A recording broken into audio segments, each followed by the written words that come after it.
আমি মোস্তাকিম মোল্লা বলছি, আর দক্ষিণ চব্বিশ পরগনা থেকে। আচ্ছা, জাযাকাল্লাহ খাইরান। জি ভাই বলুন, প্রশ্ন বলুন। হ্যাঁ, আমার দুটো শায়েখের একটা মাসালা নিয়ে গন্ডগোল হচ্ছে। ডক্টর জাকির নায়েক এবং আব্দুল রাজ্জাক বিন ইউসুফ দুটো একটা মাসালা দু রকম ফতোয়া দিয়েছে। সেটা হচ্ছে কি হস্তমৈথুন জায়েজ কিনা। এটা ডক্টর জাকির নায়েক বলেছেন জায়েজ, আর শায়েখ আব্দুল রাজ্জাক বিন ইউসুফ বলছে হারাম। তো এটা আসলে কি, সেটা আমরা সমাধান জানতে চাচ্ছি। ওয়ালাইকুম। জি জি, জাযাকাল্লাহ খাইরান, আমরা উত্তর দিতে থাকছি, আপনি শুনতে থাকুন। হ্যাঁ হ্যাঁ। একজন ভাই প্রশ্ন করেছেন যে আসলে ডক্টর জাকির নায়েক মাস্টারবেশনকে তথা হস্তমৈথুনকে তিনি এটাকে অনুমোদিত বলেছেন, আর অপরদিকে শেখ আব্দুর রাজ্জাক বিন ইউসুফ হাফিজাহুল্লাহ তিনি এটাকে নিষিদ্ধ বলেছেন। এখানে কার কথাটা বেশি গ্রহণযোগ্য? সূরা মুমিনুন আয়াত নম্বর 7, 8, 9 আল্লাহ সুবহানাহু ওয়া তাআলার যে নির্দেশ, তোমরা তোমাদের স্ত্রী এবং দাসী ছাড়া অন্য কোনো জায়গাতে আল্লাহ সুবহানাহু ওয়া তাআলা বীর্যকে অপচয় করতে নিষেধ করেছে।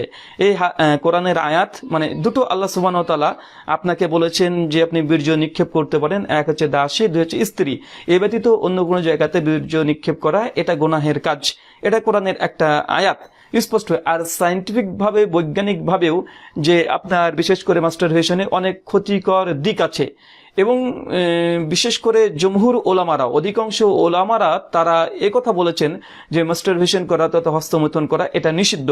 তা আমাদের নিকটে এটাই বেশি গ্রহণযোগ্য মতামত। তবে অনেকে এখানে সিদ্ধান্ত কিছুটা দিয়েছে। তবে এখানে আমরা মনে করি যে তাকওয়ার দিক থেকে, যদি তাকওয়ার লেভেলটা আপনি দেখতে চান, যে একজন ব্যক্তি যে হস্তমৈথুন করবে এটা সকলে গুনাহ মনে করে। যে ব্যক্তি বা যে যুবক এই কাজটা করবে সে তাকে খারাপই মনে করে। দেখেন তার অন্তর এটা বলছেই খারাপ, তার অন্তর সাক্ষ্য দিচ্ছে এটা খারাপ কাজ, সে একটা অন্যায় করছে, তারপরে সে এটা করে। তার মানে এটাকে বুঝতে হবে যে অন্তরটাই আপনাকে বলেছে এটা খারাপ। কোরআন মাজিদেও আল্লাহ সুবহানাহু ওয়া তাআলা এমনটা বলেছে। তো সর্বোপরি এটা থেকে দূরে থাকবেন। এটা বিশেষ করে মেডিকেলের দিক থেকে অনেক ক্ষতিকর, অনেক ক্ষতিকর। অবশ্যই আপনি দূরে থাকবেন। আরেকজন ভাই প্রশ্ন করেছেন আমাদের মুর্শিদাবাদ থেকে। তিনি যে প্রশ্নটা করেছেন যে তিনি বর্তমান সহিহ সুন্নাহ অনুযায়ী সালাত আদায় করছেন, তো সেক্ষেত্রে বিশেষ করে হানাফি ভাইরা তারা অনেক সমালোচনা করছে এবং বিতর্কের জন্য বলছে এখন করণীয় কি। তো প্রথম কথা ভাই, যে আসলে প্রথম প্রথম যখন আপনি কোনো সহিহ কোনো আমল করবেন, স্বাভাবিকভাবে একটা মসজিদ থেকে, সমাজ থেকে, পরিবার থেকে আপনাকে অনেক রকমের বাধা বিপত্তি দিবে। এক্ষেত্রে আপনার করণীয় একটা, যে ধৈর্য ধারণ করতে হবে। 2 নম্বর করণীয় যে তাদের সঙ্গে কোনো বিতর্ক জড়াবেন না, কোনো বিতর্ক জড়াবেন না। আর 3 নম্বর বিষয়, তাদের সঙ্গে যখন আপনি কোনো কথা বলবেন, কথা বলে তাদের কোনো মাসালাকে, তাদের কোনো আমলকে ভুল বা বাতিল বলবেন না। আপনি এই কথা বলতে কখনো পারেন না যে নাভি নিচে পড়ে আপনারা হাত বাঁধছেন, আপনার নামাজ বাতিল। রফুল ইদান আপনারা করেন না, আপনাদের নামাজ বাতিল। আপনারা সম্মিলিত মোনাজাত করছেন, আপনাদের আমল বাতিল। এই কথাগুলো বলবেন না। আপনি সর্বোচ্চ বলতে পারেন, দেখুন নাভির নিচে আপনারা হাত বাঁধছেন, আসলে নাভির নিচে হাত বাঁধার হাদিস তো অনেক উলামারা জয়ীফ বলেছেন, তো বুকের পরে হাত বাঁধা এই হাদিসটা সহিহ। মানে এইভাবে দাওয়াত আপনি অ্যাপ্রোচ করতে পারেন, এইভাবে আপনি দাওয়াত দিতে পারেন। কিন্তু আপনি যদি তাদেরকে পুরোটাই যদি ডিনাই করে দেন, এটা চরম অন্যায় হবে। এবং এ থেকেই মানে মসজিদ কর্তৃপক্ষ, সমাজ এবং পরিবার আপনার প্রতি আরো বেশি চড়া হবে। তাদের সঙ্গে আপনি সূরা বিশেষ করে তোহা আয়াত নম্বর 40 থেকে 40 দেখবেন যে আল্লাহ সুবহানাহু ওয়া তাআলা কোমল ভাষাতে দাওয়াত দেওয়ার কথা বলেছে। আপনি তাদের কোনো আমলকে প্রথমে বাতিল করবেন না। আপনি শুধুমাত্র এখন পড়াশোনা করছেন, হকের দাওয়াত পেয়েছেন, আপনি নিজেই গবেষণা করেন, পড়তে থাকেন, বক্তৃতা শুনতে থাকেন, কিন্তু কারো আমলকে আপনি চট করে বাতিল বলে দিতে পারেন না। যদি বলেন তাহলে সমস্যা হবে। আসসালামু আলাইকুম ওয়া রাহমাতুল্লাহ। কে বলছেন ভাই, কোথা থেকে?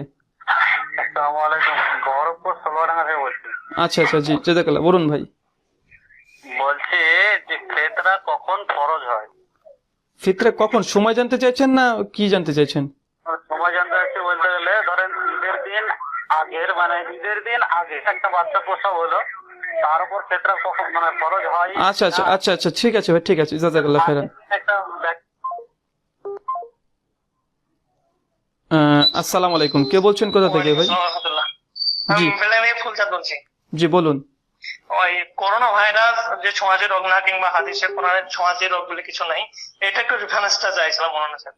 আচ্ছা আচ্ছা আচ্ছা আচ্ছা, ঠিক আছে, আমরা আপনাকে দেয়া হচ্ছে ইনশাআল্লাহ, আপনি সঙ্গে থাকেন। আচ্ছা ঠিক আছে।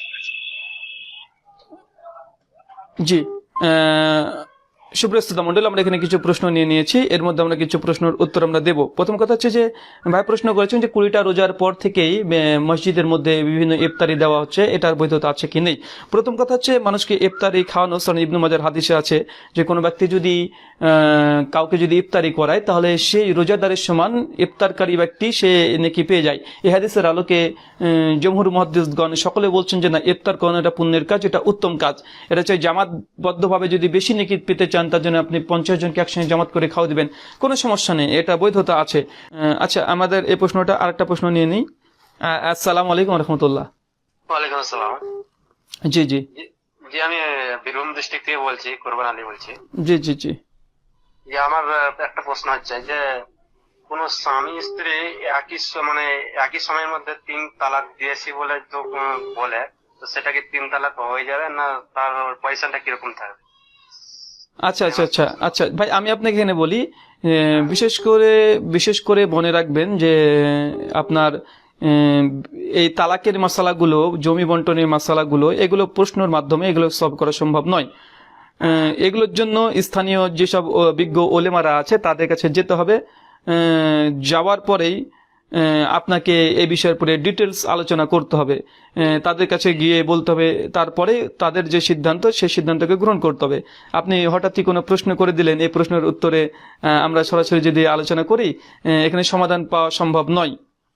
বুঝতে পারলেন ভাই? এটা মনে রাখতে হবে। তাই আমরা এখান থেকেই এই সিদ্ধান্ত দিই যে তালাকের মাসালা এটা কখনো ফোনের মাধ্যমে বলাটা সম্ভব নয়। জি ভাই, ওকে, জাযাকাল্লাহ খাইরান। আমরা পরবর্তী প্রশ্ন নিয়ে নিচ্ছি। আরেকজন ভাই প্রশ্ন করেছেন, আমরা খুব প্রশ্ন নেব না, আমরা এই প্রশ্নগুলো শেষ করব, আমাদের ইফতারের সময় হয়ে এসেছে। প্রশ্ন আরেকটা করেছেন একজন ভাই যে হিন্দু এবং ইসলাম ধর্মের পড়াশোনা আমি কিভাবে করেছি এবং এত মুখস্থ কিভাবে করলাম। ভাই এটা তো আল্লাহু আলম, আল্লাহ ভালো জানে, এটা আসলে কোনো প্রশ্নই নয়, এটা আল্লাহ ভালো জানে। আরেকটা প্রশ্ন হয়েছে যে ইফতার হিন্দু দাদারা যদি ইফতার করাই তাহলে সেক্ষেত্রে ইফতার করতে পারবেন কি না। এখানে আসলে অনেকে মত দিয়েছে, কারণ অমুসলিমরা যদি কোনো হালাল খাবার আপনাকে খেতে দেয় সেক্ষেত্রে আপনি খেতে পারেন, কোনো সমস্যা নেই, অমুসলিমদের হালাল দাওয়াত আপনি গ্রহণ করতে পারেন। সহিহ আবু দাউদ 4597 নম্বর হাদিসে দেখবেন যে আল্লাহ নবী মুহাম্মদ সাল্লাল্লাহু আলাইহি ওয়াসাল্লামকে ইহুদি মেয়ে তিনি দাওয়াত দিয়েছিলেন এবং তাকে মাংস টুকরা দিয়েছিলেন বলে একাধিক হাদিস আছে, আল্লাহ রাসূল দাওয়াত কবুল করেছিলেন। তো এখানে সতর্কতা অবলম্বন করবেন, বিশেষ করে ইফতারি এটা অমুসলিমদের কেউ যদি আপনাকে নিমন্ত্রণ দেয়, যদি আপনি গ্রহণ করতে চান গ্রহণ করতে পারবেন, তবে কি সতর্কতা অবলম্বন করেন, আপনি ইফতার যখন খুলছেন সেই সময়তে আপনি নিজের কোনো খাবার দিয়ে বা পানি দিয়ে গেলে আগে আপনি খুলে নেন, এরকম কেউ কিছু শর্ত দিয়েছে। তবে আমরা মনে করি যে এখান থেকে দূরে থাকাটাই ভালো। তবে যদি ভ্রাতৃত্ব বজায় রাখার জন্য এটা করতে চান আপত্তিকর কিছু নেই। আরেকজন ভাই ইউকে থেকে প্রশ্ন করেছেন, ইসরার আহমেদ সম্পর্কে জানতে চেয়েছেন, তিনি তো মৃত্যুবরণ করেছেন। জি, একজন বিজ্ঞ আলেম ইসরার আহমেদ, তিনি অনেক চমৎকার তিনি আলোচনা করতে পারতেন, অনেক ভালো সুন্দর তাফসীর করতে পারতেন। তার ব্যাপারে মতামত কি? আসলে তিনের ব্যাপারে মতামত আমাদের এখানে দেওয়ার কিছুই নেই। আসলে তিনি হচ্ছে জামাত ইসলামটাকে পূর্ণভাবে সমর্থন করতেন। এখন আপনি বাকিটুক বুঝে নিতে হবে, তিনি জামাত ইসলামকে পূর্ণ সমর্থন করতেন। তিনি একজন ভালো আলোচক, অনেক ভালো আলোচনা করতে পারেন। আলেম ওলেমা তাদের কাছ থেকে যদি ইলম নেই কোনো সমস্যা নেই। সাধারণ আমজনতা তার কাছে ইলম নিতে অনেকে নিষেধ করেছে, পাকিস্তানি বিভিন্ন ওলেমারা নিষেধ করেছে তার কাছ থেকে যদি সাধারণ মানুষরা যেন ইলম না নেয়। তো যাই হোক, আমরা আর আলোচনা আর একটা সেশনের আমরা প্রশ্ন নেব, তারপরে শেষ করব। জি, আসসালামু আলাইকুম রহমতুল্লাহ। জি ভাই, প্রশ্ন করুন। আচ্ছা আচ্ছা, মাশাআল্লাহ। জি ভাই, বলুন ভাই। আর প্রশ্নটা হচ্ছে ভাই, কেউ যখন থেকে বসে প্রয়োজনীয় কোনো কথা বলতে পারবে না কারোর সাথে? প্রয়োজনীয় কথা, ঠিক আছে ঠিক আছে ঠিক আছে ঠিক আছে, জাযাকাল্লাহ খাইর। জি জি, আরেকটা প্রশ্ন নিই। আসসালামু আলাইকুম রহমতুল্লাহ। জি ভাই, বলুন।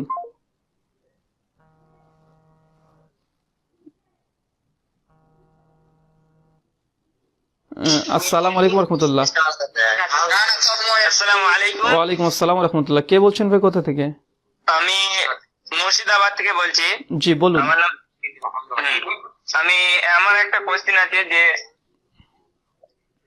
কিস্তিতে মোবাইল বা বাইক এইসব জিনিস নেওয়া যাবে কি? কিস্তিতে না?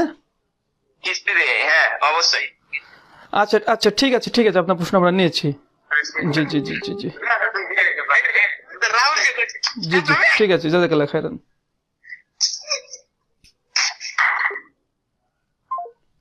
আচ্ছা, আমরা এখানে আর প্রশ্ন আমরা আর নেব না, এই দুটো প্রশ্ন আমরা শেষ করে দেবো। একটা হচ্ছে আপনি যে ব্যক্তি ইতিকাফে আছে সে প্রয়োজনীয় কোনো কথা বলতে পারবে কি? যে প্রয়োজনীয় যে কোনো কথা বলতে পারবে, অনর্থক কোনো কথা বলতে পারবে না।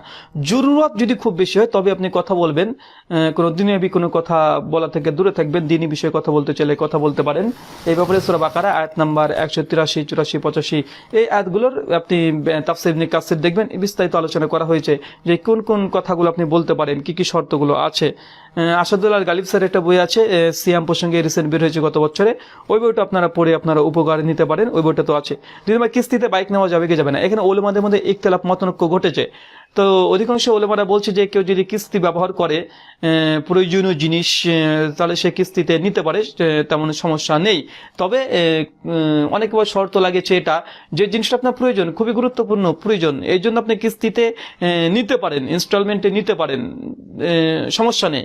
তবে আপনি আমোদ প্রমোদ খুশি আরো করার জন্য আপনার অলরেডি একটা বাইক প্রয়োজন নেই, কিন্তু আপনি বাইক নিতে চাইছেন, বা একটা গাড়ির প্রয়োজন নেই, গাড়ি নিতে চাইছেন, অফার দিয়েছে এই জন্য আপনি নিতে চাইছেন, এই জন্য জাস্টিস তাকি উসমানী তিনি আপত্তি করেছেন। তো এখান থেকে দূরে থাকাটাই সবচেয়ে বেশি বাঞ্ছনীয়। যদি সামর্থ্য থাকে আপনি কিস্তির মধ্যে যাবেন না, যদি সামর্থ্য থাকে কিস্তির মধ্যে যাবেন না। যদি খুবই প্রয়োজন দেখা দেয়, কোনো জায়গাতে আপনি কোনো হাওলাত পাচ্ছেন না, মানে ধার পাচ্ছেন না, কেউ ঋণ দিচ্ছে না, সেক্ষেত্রে শেষ সম্বল হিসাবে, হাতের পাশ হিসাবে আপনি কিস্তি নিতে পারেন, কোনো আপত্তি নেই। তো যাই হোক, সুপ্রিয় শ্রোতা মণ্ডলী, আজকে আমরা দীর্ঘ অনেকক্ষণ ধরে আপনাদের সামনে প্রশ্ন উত্তর দিয়েছি। বিশেষ করে ভারত এবং বাংলাদেশে এখন আর কিছুক্ষণ পরেই ইফতারির সময় ঘনিয়ে আসছে। আমরা আর বিলম্ব করব না, আমরা আজকের মতো এখানে বিদায় নেব। ইনশাল্লাহ প্রোগ্রামটা কেমন হয়েছে আপনারা আরো বেশি পরামর্শ আমাদেরকে দেবেন, আমাদের সঙ্গে থাকবেন। ইনশাল্লাহ আমরা পরবর্তী সময়তে আবারও কোনো এক সময়তে আপনাদের কাছে এইভাবে সরাসরি লাইভ প্রশ্ন উত্তরের মাধ্যমে উপস্থিত হবে ইনশাল্লাহ। ততক্ষণ মতো আল্লাহ সুবহানাহু ওয়া তাআলা আপনাদের প্রত্যেককে হেদায়েতের উপরে রাখুক। অগ্রিম আগে থেকে আপনাদেরকে ঈদ উল ফিতর যেটা আছে, আল্লাহ সুবহানাহু ওয়া তাআলা আপনাদের প্রত্যেকের ঈদকে খুব সুন্দরভাবে কবুল করে নিক, পরিবারকে নিয়ে আপনারা আনন্দতে কাটান, এবং আল্লাহ সুবহানাহু ওয়া তাআলা প্রত্যেকটা জায়গায় যে করোনার মতো মহামারী একটা লেগে আছে, আল্লাহ সুবহানাহু ওয়া তাআলা এখান থেকে মুসলিম উম্মাহকে হেফাজত করুক এবং আনন্দ খুশির মাধ্যমে ঈদটাকে উদযাপন করার তৌফিক দান করুক। আল্লাহ সুবহানাহু ওয়া তাআলা ঈদের দিনগুলোকে যেন সাধারণ যুবক যুবতী তারা অনেক অশ্লীল কাজ করে, তাদেরকে যেন আল্লাহ সুবহানাহু ওয়া তাআলা এখান থেকে হেফাজত করে। এই দোয়া রেখে আজকের মতো আমরা এখানে বিদায় নিচ্ছি। ওয়া মা আলাইনা ইল্লাল বালাগ। আসসালামু আলাইকুম ওয়া রাহমাতুল্লাহি